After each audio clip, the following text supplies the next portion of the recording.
이 시간에는 로뎀나무에 대해서 생각해 보고자 합니다. 로뎀나무 이름이 아주 좋습니다. 로뎀나무. 로뎀나무는 아주 강하고 질긴 나무고 상록수에 속한 늘 푸른 나무입니다. 향기도 좋고 또 정원수로 사랑을 많이 받습니다. 노간주 나무라고 부르기도 하고 토양과 기후가 좋은 곳에서는 참 아름답게 자라지만 이 거친 땅, 바위 틈 이런 곳에서는 아주 뿌리를 단단하게 내리는 특성이 있습니다. 깊게 파고듭니다. 그래서 생명력이 아주 강한 나무에 속한다고 할 수 있습니다. 키는 1m 내지는 2m밖에 자라지 않지만 이게 향기가 좋기 때문에 성전 건축이나 그리스인들은 향기가 좋기 때문에 종교적인 의식을 위해서 많이 사용했다고 합니다. 로뎀나무. 이 로뎀나무를 바다에 던져두면 썩지 않고 아주 단단해지는데 내구성이 더 좋아서 벌레가 먹지 못하고 또 가볍고 부드럽고 그렇기 때문에 연필이나 바닥재 그런 곳에 쓰입니다. 그리고 이 로뎀나무의 그 열매는 개똥 집바퀴새 또 물새들의 먹이가 되기도 합니다. 그러면 이 로뎀나무는 무엇을 상징하는 나무일까요? 로뎀나무는 주님의 섭리를 상징합니다. 섭리. 섭리라고 하는 것은 여러분 주님의 섭리를 생각해 보셨습니까? 하나님께서 나를 인도하신다. 나를 이끄신다. 나의 삶을 주님께서 인도하신다 라고 하는 주님의 계획과 뜻을 생각해 보셨습니까? 좀 신앙이 있는 분들은 주님의 뜻을 항상 그리워하고 주님께서 무슨 섭리로 무슨 뜻이 있는가를 항상 기도하고 생각을 합니다. 섭리로 말하면 사람 편에서는 어떤 상처나 고난과 어려움 속에서도 변함없이 주님께서 나를 인도하신다. 그래서 반드시 합력해서 모든 것이 합력해서 선을 이루신다라고 하는 확신입니다. 그러한 확신은 로마서 8장 28절에 하나님을 사랑하는 자 곧 그 뜻대로 부르심을 입은 자들에게는 모든 것이 합력하여 선을 이루느니라 라고 하는 말씀에 있습니다. 그렇기 때문에 살면서 낙심이 되고 절망이 되고 모든 것이 끝났다라고 하는 그러한 절대 절명의 순간에서라도 하늘이 무너지는 것 같은 고통 속에서도 일어설 수 있는 것은 하나님을 사랑하는 자, 주님의 뜻대로 부르심을 입은 자들에게는 모든 것이 다 합쳐서 선을 이루신다. 좋은 결과를 주님께서 만드신다라고 하는 확신입니다. 이 확신은 주님의 자비로우심, 주님의 인자하심, 주님의 크심에 기반을 두고 주님께서 그 질서를 따라서 살고자 하는 자들에게 모든 것을 다 베푸신다. 마치 자연이 어느 지역에 산불이 났습니다. 산불이 났기 때문에 짐승도 없고 그 속에 살던 무슨 벌레나 아무것도 없습니다. 나무도 다 타버렸습니다.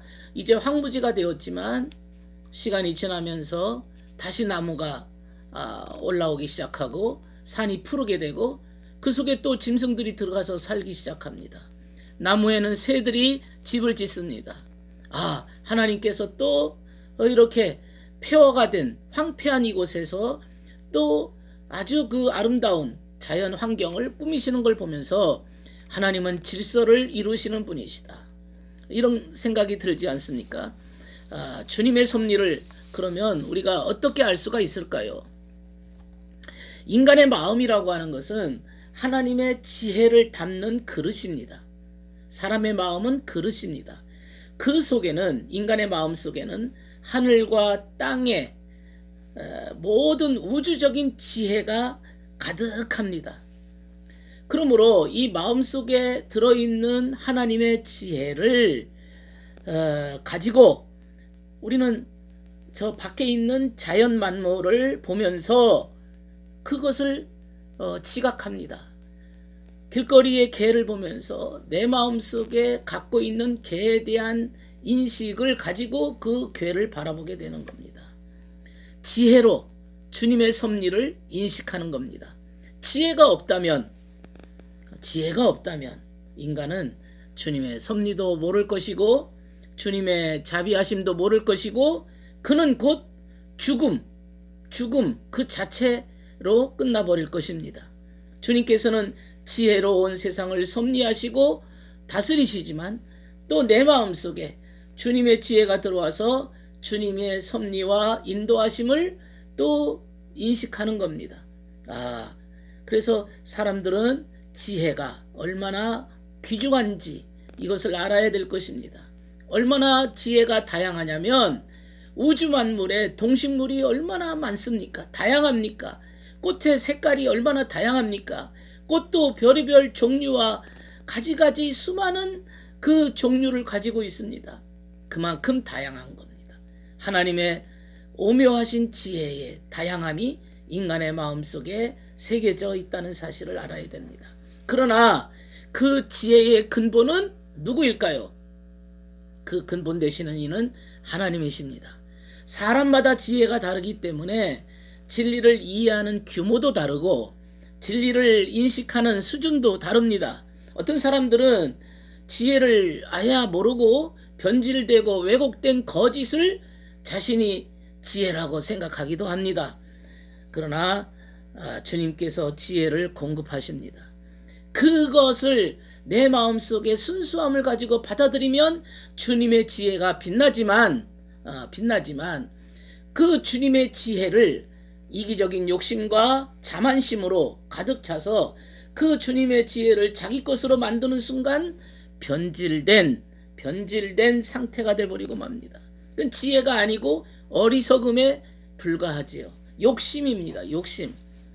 그러니까 주님의 섭리라고 하는 것은 결국에 어떤 열매를 이루느냐, 모든 것이 합력하여 선을 이룬다 그랬습니다. 결국은 섭리는 사람으로 하여금 선의 상태로 이끄는 겁니다. 어느 날 가보니 정신 차리고 두 눈을 떠보니 여기가 천국이다. 여기가 선의 나라에 들어왔다. 지극히 아름답고 지극히 순수한 본질적 선의 상태에 내가 어느 날 서 있다는 사실을 생각하면 정말로 감격하지 않겠습니까? 섭리라고 하는 것은 내가 선의 결국을 이루는 것을 목적합니다. 그러므로 주님께서 사람이 선 안에 있다는 사실, 선을 목적한다는 사실을 주님께서 아시면 우리를 주님의 형상에 맞도록 이끄십니다. 그러나 사람이 악의 목적을 가지고 이기적인 목적을 가지고 욕심의 목적을 갖는다면 주님의 형상을 깨트려 버리고 맙니다. 그러므로 주님의 섭리를 우리가 따르려면 어떻게 해야 될까요? 딱 한 가지죠. 하나님을 사랑하는 자, 주님을 사랑해야 됩니다. 주님을 따르고자 하는 의도를 가져야 됩니다. 우리가 주님을 사랑하고자 하는 자들에게는 반드시 그가 선의 자리에 서게 되는 날이 올 것입니다. 그러나 주님을 사랑하지 않는 자들에게는 지옥 밑바닥에 어느 날 도달한 자신의 모습을 발견하게 될 것입니다. 그러면 내가 주님을 사랑하는지, 내가 주님을 정말로 사랑하지 않는지를 어떻게 알 수 있을까요? 내가 주님을 사랑하노라 하지만은 진짜 진실로 내가 주님을 사랑하는지를 어떻게 파악할 수가 있겠습니까? 어떻게 검토할 수가 있겠습니까? 그것은 사람에게는 이성적 능력이 있습니다. 이성적 능력이 있어요. 이성이 좀 더 지혜롭다면 자신이 무엇을 사랑하는지를 look down, 스스로 자기를 들여다봐야 됩니다. 내려다보아야 됩니다. 높은 눈으로 자신을 내려다보아서 과연 내가 스스로 주님을 사랑하는지 검토해야 됩니다. 이성의 눈동자로 진정 주님을 자신이 사랑하는지를 검토해야 됩니다. 주님을 사랑한다면 거기에 걸맞는 지혜가 따라옵니다. 주님을 사랑하고 지혜가 주어지면 어떻게 될까요? 점점 악에서 멀어지게 됩니다. 멀어지게 됩니다. 인간은 이 세상에서 저 세상에 이르는 언젠가가 올 텐데 그걸 사후라 그럽니다. 사후, 죽음 저편의 나라에 도달하게 될 겁니다. 죽음 저편의 나라에, 저 세상의 나라, 그러니까 주님이 만드신 또 다른 세계, 이 땅에서의 자연적 세계에서 영적 세계로 들어가는 그 때가 되어지면 그 나라는 어떤 나라로 구분이 되는가 하면 선의 나라와 악의 나라로 구분이 됩니다.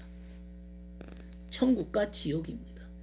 선의 나라에 돌아가고자 한다면 주님을 사랑하고 모든 것이 합력하여 선을 이룰 때 선의 나라가 도달합니다.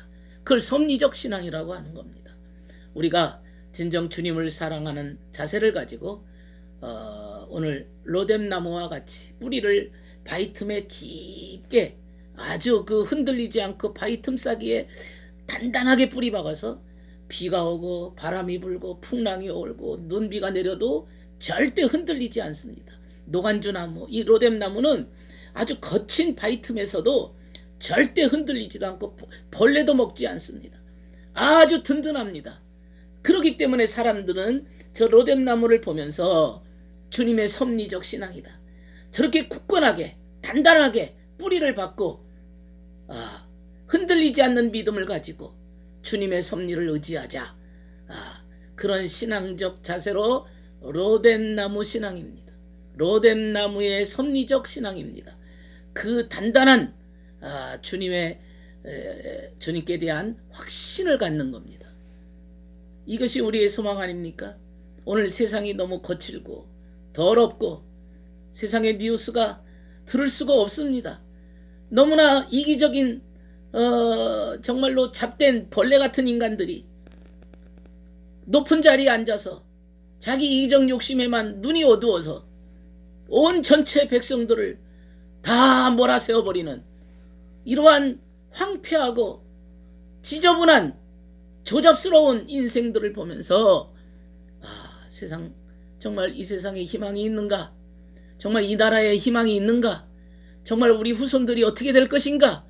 참으로 걱정됩니다. 그러나 이 속에서도 주님의 섭리를 생각해야 됩니다.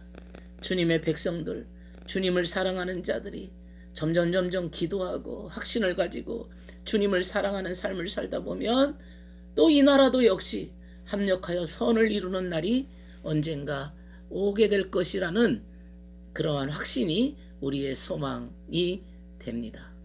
감사합니다.